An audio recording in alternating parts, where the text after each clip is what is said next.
In 1960, Claes Oldenburg lived on the Lower East Side of Manhattan, then a neighborhood of dilapidated buildings and garbage-strewn sidewalks. It inspired him to create a body of work called The Street. It grows out of the surroundings. My focus was not on abstraction that had dominated the scene. We really looked at the street and our surroundings in a theatrical way. Curator Ann Temkin.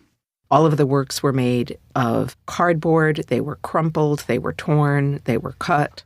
Even the way that the materials were painted with black paint around the edges made it feel like they had been charred, left over from having been in a fire. Not having a great deal of money, I found it useful to use the material of the street as I found it.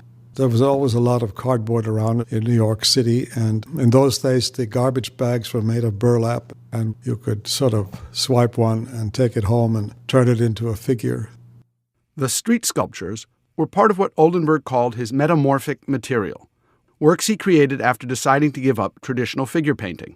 The figures and the objects were part of a vision of the Lower East Side. So they were not realistic. They were extremely altered figures, and they were based on children's drawings and drawings I had seen on the streets, and just my fantasy of drawing as if I had never drawn before. The figures were suspended from the ceiling, which, if you looked at a street scene and instead of having the people attached to the ground, you had them floating. That's the effect that you had. And that also made it possible for them to move slightly and change positions. So it was a kind of imitation of life.